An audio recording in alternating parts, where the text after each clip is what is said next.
It's not often, but sometimes I come across a piece of art that truly surprises and challenges me.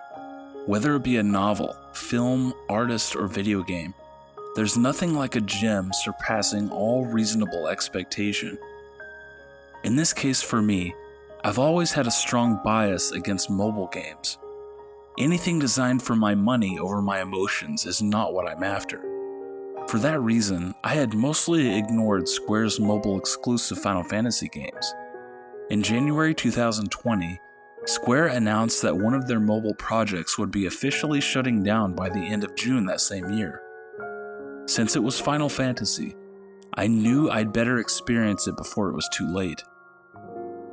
I went into Mobius Final Fantasy with this dread in mind, but I should have known better. The project was produced by the legendary and longtime FF developer Yoshinori Kitase.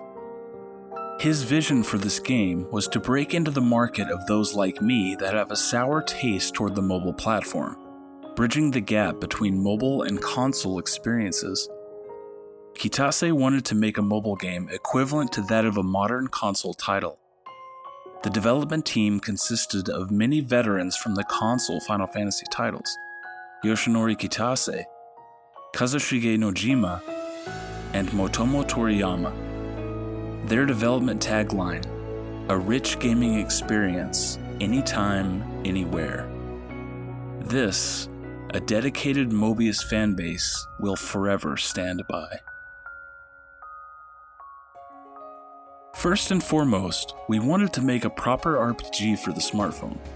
As an ongoing title, the question, how should we strive to keep releasing new story content, was always in the forefront of our minds as we constructed the story and developed the game. Due to the nature of smartphones, we needed each episode to be playable in a short amount of time, and we wanted the plot to move at a fast pace, so the story needed to be somewhat open-ended.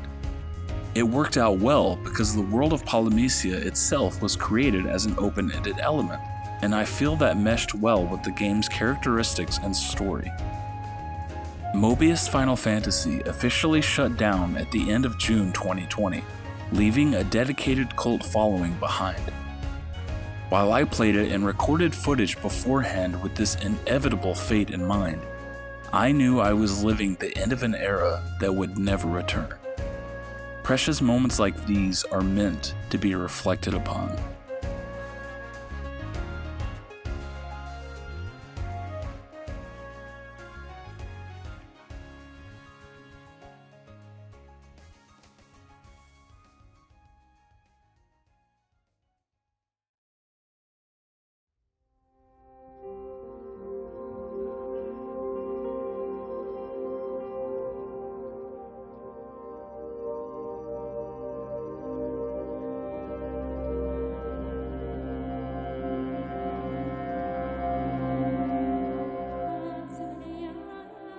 What if the future of your world depended on the fulfillment of a prophecy? For time immemorial, the land of Polymecia has relied on a legend passing through countless generations. This legend has foretold the coming of a savior to rescue them from the terror of a malevolent entity called Chaos.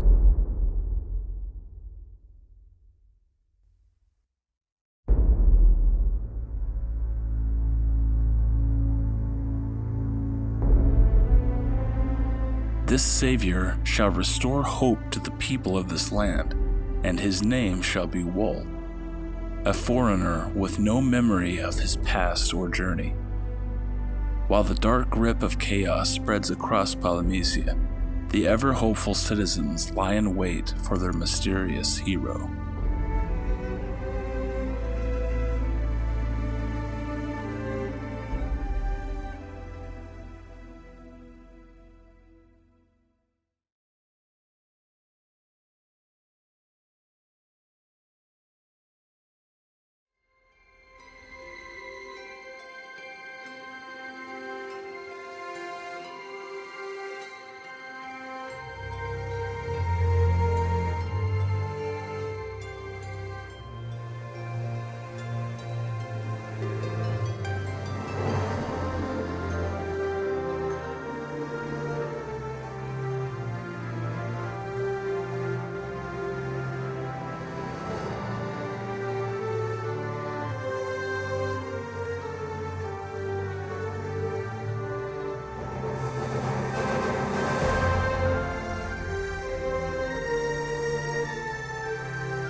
The gameplay system in Mobius is one that I believe many fans will regret missing out on.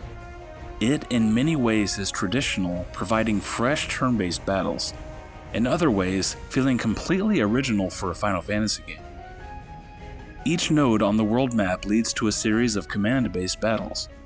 Your arsenal is fully dependent on the job classes assigned to your character, along with the specific cards equipped to them. What's neat about this progression system is that you are more so leveling your cards than you are your character. Right off, you get to see tribute paid to the original Final Fantasy, sporting not only the job system, but elemental properties playing a major role in the game. If you're facing a fire elemental enemy, then water or ice would be wise to use. I found myself personally using a lot of the same cards and job classes until a chapter grew too difficult. I thoroughly remember Chapter 6 being an example of this. Then I'd be forced to break out of my comfort zone, and that is the way it should be. Job systems are always much more satisfying when trying new things and taking risks. Sadly, since it has been over 2 years since I've played, I didn't have extensive experience with this title to begin with. I can't provide as much information as I'd typically like. My memory of these details feels almost as worthless as Wool's amnesia, so I guess I'm forgiven. I can, however, share how much fun I had with this game. Collecting cards was a true joy, and if anyone is wondering, I never spent a dime of real money on this. The entire experience was free, and incredibly satisfying. I remember loving building up enough points and/or currency to unlock new decks of cards, not just to see what new abilities I would have, but also possible new job classes. The most wonderful part was seeing this spectacular artwork. Seriously, I cannot praise it enough. I even imported the official art book from Japan. The artwork is not just from Mobius specifically, but often pays homage to multiple titles across the series. I can comment at how exhilarating the battles were. Many monsters would be original designs, then classic recognizable designs from other games would show up, such as the Black Dragon from Final Fantasy XI. I found it very therapeutic to use AoE dark magic and obliterate everything that stood in my way. As you can see, there are various job classes to choose from. Some are even modeled by characters in the series, such as Advent Children's Tifa model for a brutal monk build. After reviewing a lot of my footage from a few years ago, I remember extensively using a sage. I packed on holy and dark elemental cards and watched everything quickly die. It was a good time. A funny memory I have is that I didn't even realize there was an ultimate attack, or this game's version of a limit break, until the last chapter or so. I felt so dumb at the time. But then I just realized I was doing a challenge run, so yay for that. I may not have fully understood how to excel at Mobius's gameplay, but I do thoroughly remember how much fun I had. I suppose that's all that matters.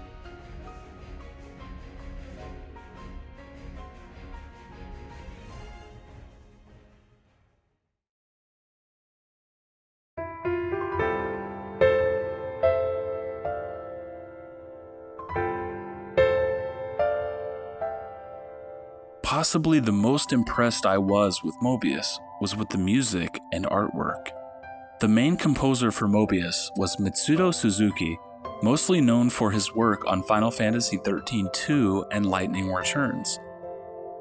His most recent work being on Final Fantasy VII Remake.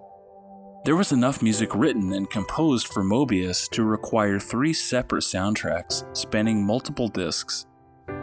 The first 2 released on CD within the lifespan of the game. The third soundtrack was sadly digital only, releasing almost immediately after the game's server shut down. The tone of Suzuki's compositions are easily recognizable if you're familiar with the 13 sequels and FF7 Remake's music. Not only are there highly upbeat tracks to exhilarate the battles, there are plenty of touching pieces therein.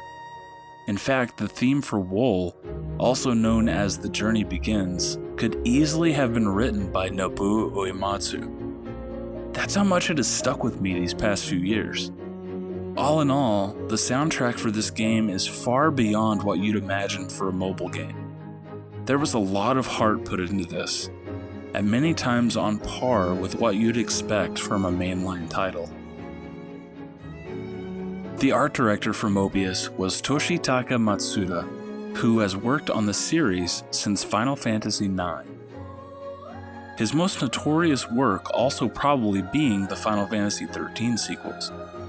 I personally am a huge fan of his modern depictions of Final Fantasy II characters, along with other pieces designed for the Final Fantasy trading card game. Anyway, let's just say his artwork is the heart of Mobius to me. He is right up there with Yoshitaka Amano, and I mean by a close margin. Since Mobius FF is a game for smartphones, the world is projected on a small surface. Therefore, I was strongly conscious of what kind of design would make this world easier to convey to players. At this point, I thought that if I expressed a design with a stronger silhouette like an American comic, it would look good on a small screen, so I incorporated it into concept. I must also note that many artists contributed to this game. In fact, much of the artwork is designed by artists from all around the world. If you check out the art book I've referenced, there is an interview specifically from Matsuda outlining the credit he gives to these artists, even having their names clearly visible below each drawing. Longtime viewers know how much monster design means to me. I really dig the designs presented in this game. Many monsters are pulled directly from other games, but the original designs are what I acclaim most. A few years ago, when I first started working on this reflection, I actually made a huge list of monsters from each chapter that I wanted to point out. Again, pointing back to the cards and official artwork. Look at how amazing these designs are. The behemoth is fiercely intimidating. My favorite creature in the series is the Iron Giant, and just look how incredible this is.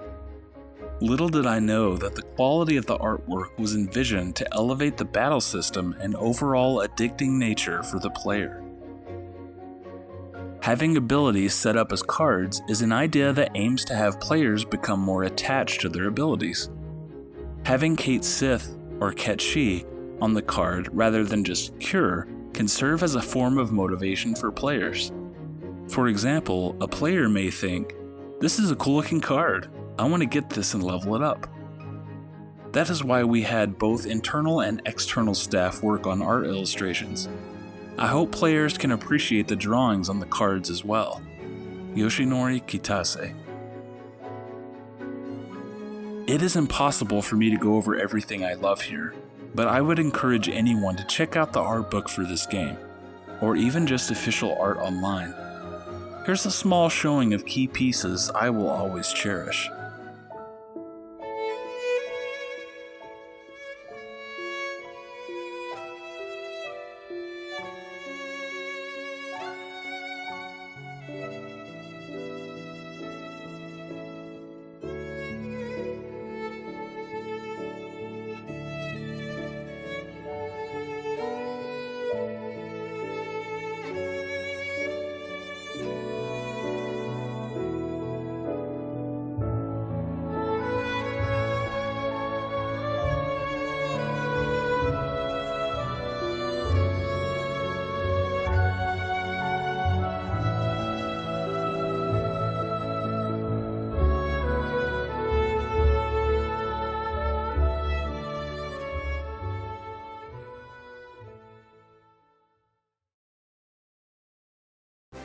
Something I adore about modern Final Fantasy games is that they've never forgotten the roots of where the series began. What I mean by that is often in certain art designs, references, lore, or themes. For example, there are many more FF games past the Golden Age that return to the recurring lore of the Sakaguchi era, such as Crystals, Prophecies, Warriors of Light, etc. Since the Sakaguchi directorial entries are my favorite era, games like Mobius often hit me hard. Speaking of Sakaguchi, I once read that while he and Yoshinori Kitase were at an event showing off their new mobile titles, Terra Battle and Mobius, Sakaguchi shared his adoration for the map designs in Mobius. That was one of the earliest moments I can recall of Sakaguchi warming back up to Final Fantasy. Mobius had a ton of collaborations with other games in the series, even Final Fantasy VII Remake before it ever came out. I didn't get to experience all of these. Actually, the last bit I ever played of Mobius right before the servers shut down was the Final Fantasy VIII collaboration. Getting to walk all around Balamb Garden was a remarkable feeling. The most obvious game being referenced is the original Final Fantasy from 1987. While not directly connected, it is ultimately the same premise being explored, but with interesting twists along the way. An entity called Chaos is threatening the order of the land, so people rely on a prophecy claiming a warrior of light to come forward to bring peace. This plot was explored again in 2022's Stranger of Paradise Final Fantasy Origin to celebrate the 35th anniversary of the series. In the strangest way possible, imagine Final Fantasy 1 and 13 mixed together in a blender.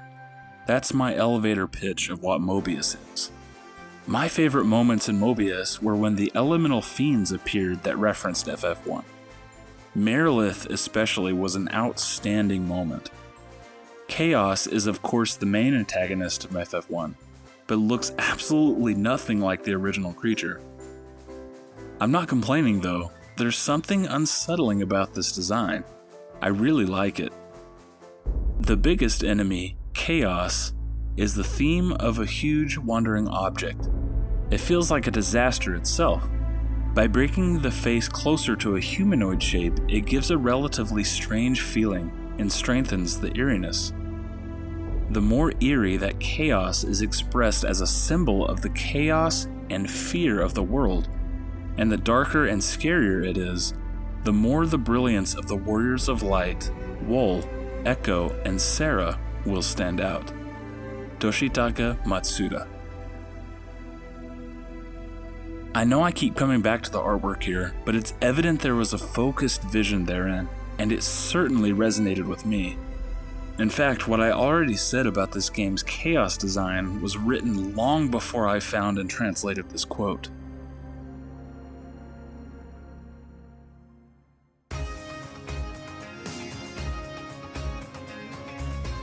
The Desert Coliseum tournament in Chapter 2, leading to a Dark Night, is obviously a tribute to Final Fantasy II, one I gladly welcome.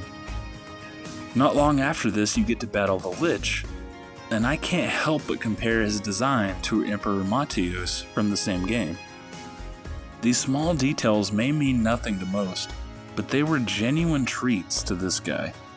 Mobius was simply a celebration of Final Fantasy.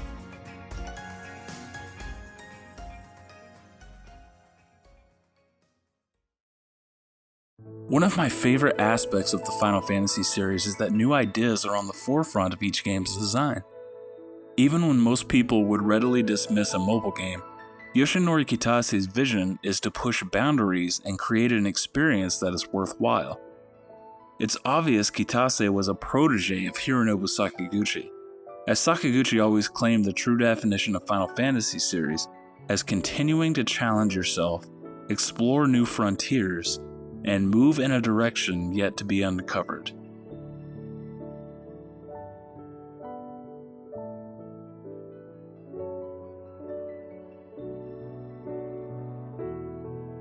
As our goal was to create a game for mobile devices, there was actually a time when we considered developing a more casual puzzle-type game with simple game mechanics and rich graphics.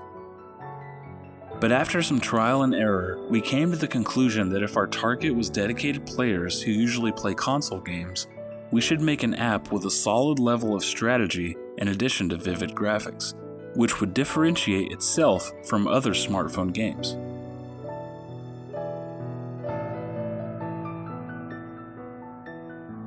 In a market where there is such a variety of mobile devices, the most challenging aspect was ensuring a level of stability for all devices while offering console-like graphics.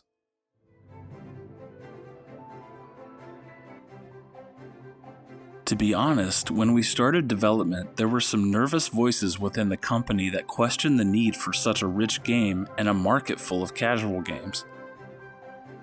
But by the time the story, graphics, and strategy came together on a smartphone in ways that longtime Final Fantasy fans would expect, we were confident that we could deliver a new game based on the concept of a rich gaming experience anytime, anywhere. The mainstream of games for smartphones at that time was mostly card games played on 2D screens, so even within the team, there were always voices saying that users really wanted 3D games on their smartphones. I think it was a new challenge. With the advent of Mobius FF, I also wanted to see a world where high-quality smartphone games are not uncommon. As Final Fantasy takes on new challenges, the quality of games released after that will improve, and the standard of the genre will rise. I am always thinking that FF should be such a product. Yoshinori Kitase.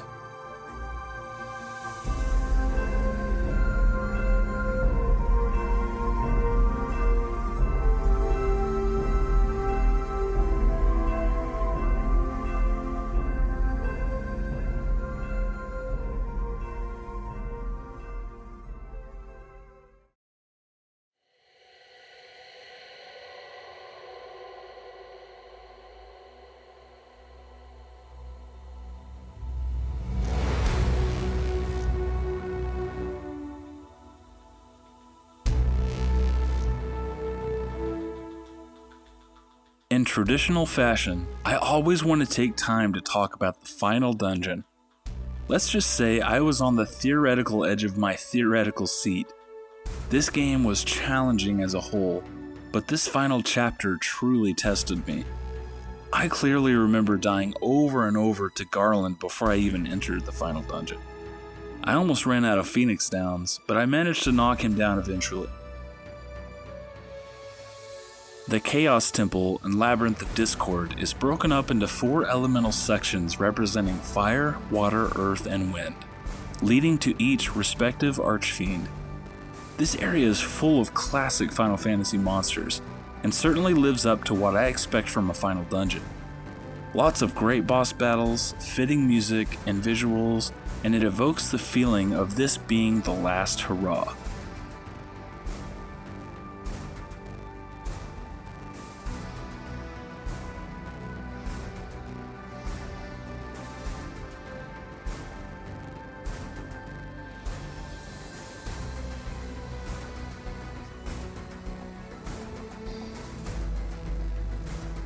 All that's left is to reach the top where chaos awaits. With merely days, maybe hours left in the servers, this is what the final boss truly felt like.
last hurrah, indeed.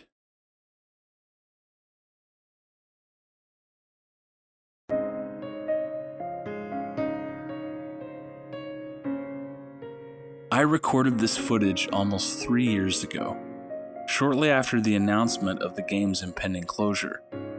Man, how time flies. With this in mind, please note that I am far from an expert of this title. In fact, Mobius even had a sequel expansion called Warrior of Despair that I never got to experience. Since the game's servers have shut down, my memories and the footage I have to capture are all I have left of Mobius. I began thinking a lot about time, how important yet fragile it is. Regardless of anything I've stated about Mobius today, this is what it ultimately means to me. My first son was born around the time I recorded this footage. While I was deep into making this video at the time, what was more important in that moment was the birth of my son. Moments like that go by too quickly. I've been away from YouTube for about 2 years now. I don't regret it for an instant, but I've always missed sharing my love for the Final Fantasy series. Seeing my son grow into the toddler he is today is where I needed to be. Some things in life just can't be revisited later. Ironically, neither can the game I have reflected on today. Mobius is forever shut down, but it's something I'll never forget. As it was designed with the Final Fantasy title in mind, it challenged me. It challenged how I perceived an entire platform and genre. It's an experience that, while hot in its prime, has forever slipped away. I feel that now, while I put my family first always, I want to continue to share how I reflect on a series that has always meant the world to me. It's a balance worth fighting for.